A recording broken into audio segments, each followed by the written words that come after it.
Bueno, estamos hablando de esta problemática, en verdad, ¿no? del patrimonio arquitectónico nacional. Yo quería preguntarles, hemos hablado bastante sobre la labor de la municipalidad, del gobierno, también del sector privado, pero desde los individuos, digamos, de nosotros como personas, ¿qué podemos hacer para ayudar a preservar esto y ¿no? a tener, digamos, a valorar esto que tenemos como historia, como personalidad, como decías? Podemos hacer mucho, pero creo que es una conciencia que hay que formar. Así es.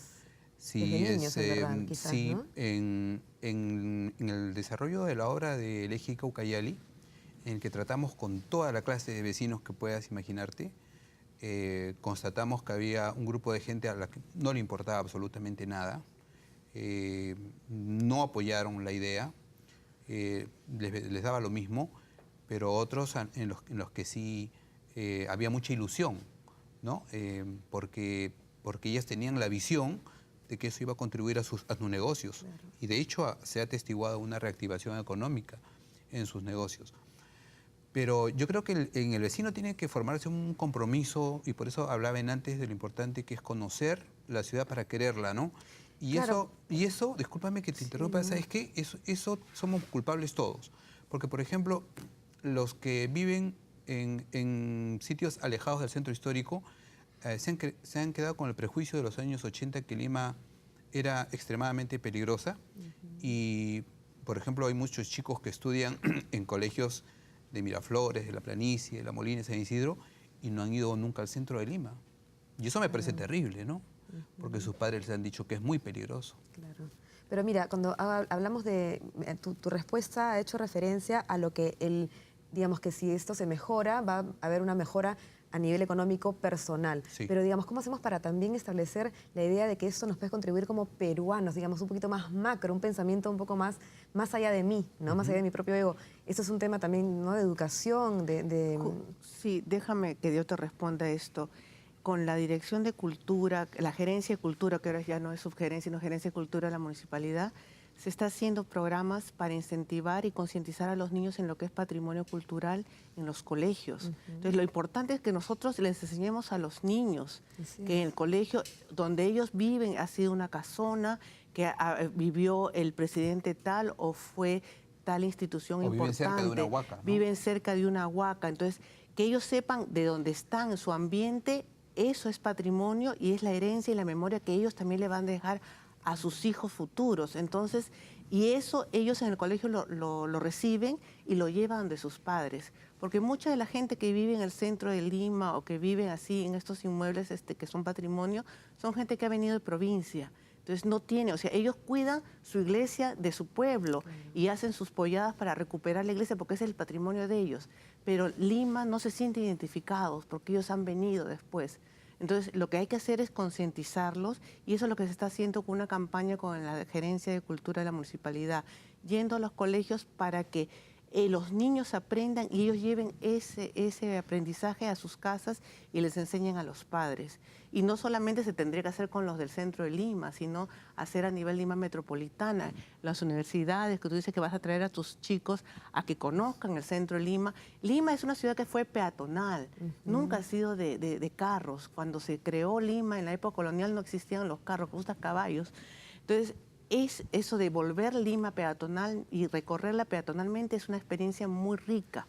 Y es importante que no solamente los chicos del centro histórico vayan y valoren donde ellos viven, sino que los chicos de fuera, de Surco, del Miraflores, de La Molina, donde quiera, vengan al centro histórico y con la recuperación van a querer regresar al centro histórico y las discotecas de repente o los sitios, los point como llaman ellos, van a ser en el centro histórico y vamos a poder revitalizar el centro con la ayuda de todos. Ahora, ¿no? Carlos, hay un tema del cual no hemos hablado mucho, tú lo has mencionado, que también es importante, que es el tema de los sitios arqueológicos en Lima, ¿no? En Lima metropolitana, que hay casi 600 sitios arqueológicos.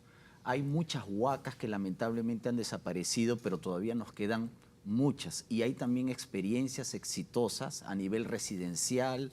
Se ha revalorizado la zona cuando han recuperado la huaca, ¿no? Por ejemplo, hasta los años 80, por ejemplo, en la huaca Pucllana era un terral. Tuvo que venir un alcalde en los años 90 a poner orden y a llamar arqueólogos para que redescubran la huaca. algo parecido está ocurriendo en Magdalena con la Huaca Huantille, ¿no es cierto? Sí, sí, la Gerencia de Cultura tiene un trabajo ahí muy activo. Ellos tienen el trabajo de hacernos entender a Lima como una Lima milenaria, ¿no? Una Lima Claro. que no solamente, como sucede con muchas otras capitales del país, ¿no? Su origen no es solamente a partir de la Lima hispánica, Claro. sino que ya eran asentamientos muy importantes además, ¿no? Porque estaban cerca de un río, porque eran rutas comerciales, en fin.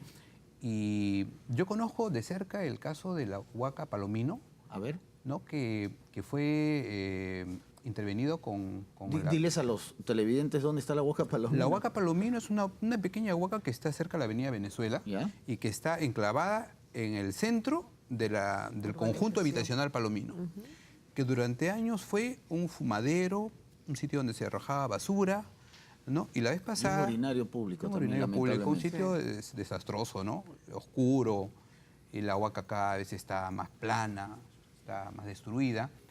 Y me enteré del éxito del trabajo hecho ahí porque en Facebook una de las personas con las que estoy asociado me mandó unas fotos en que ella con su familia estaban con los arqueólogos que habían terminado de iluminar y de recuperar esa, ¿no? Entonces me pareció muy interesante cómo ese vecino estaba tan contento y estaba con sus hijos, ¿no?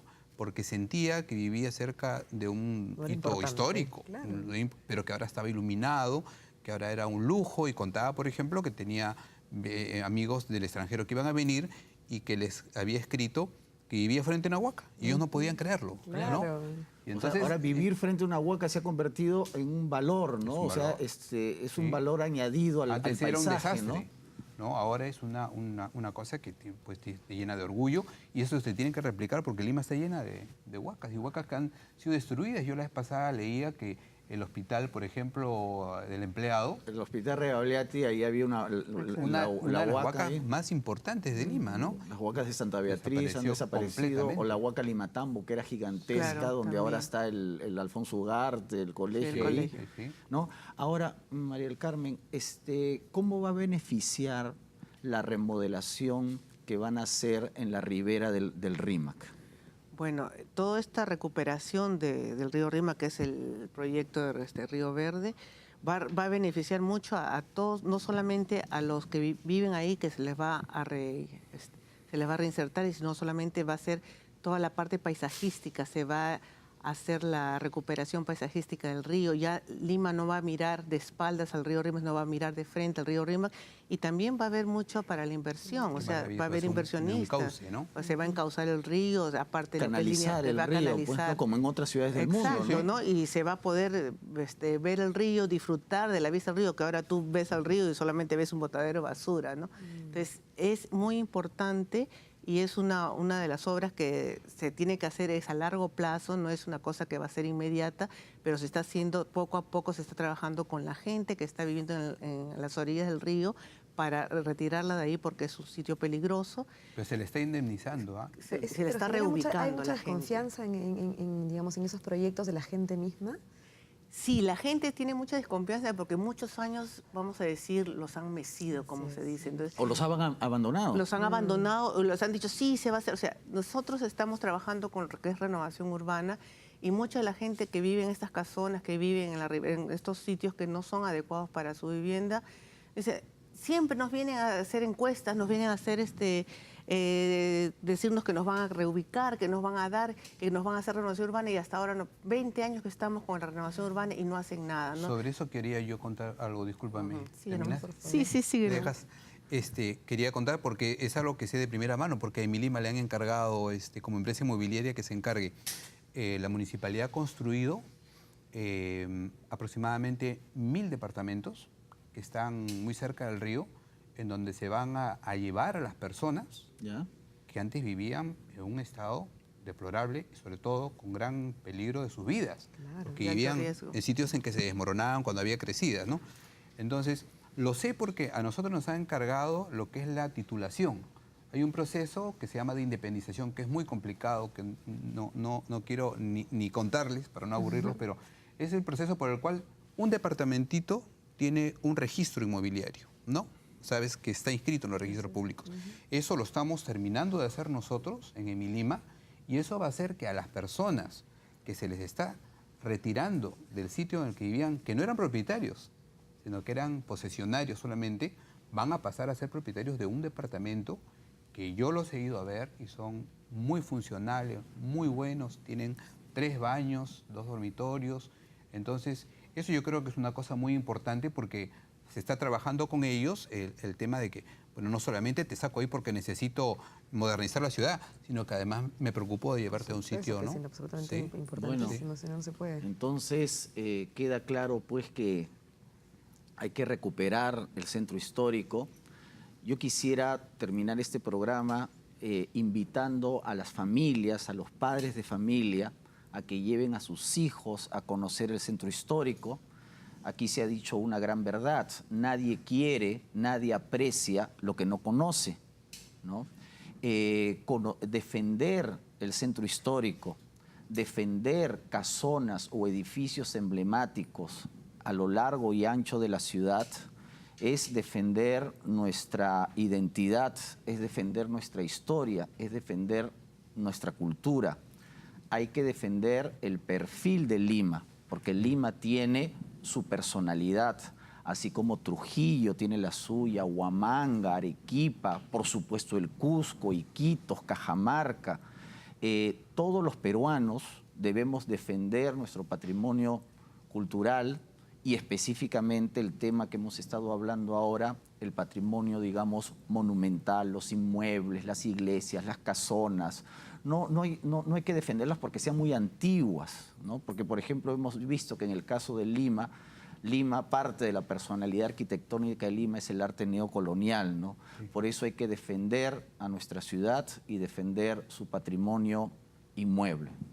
Así es, nada, mejor dicho, imposible. Pero además, bueno, y pensar siempre un poquito más a futuro, ¿no? No solamente en el presente y en mí mismo, sino también un poquito en el futuro, hacia Lima, hacia todos los demás, a todas las personas que vivimos en Lima.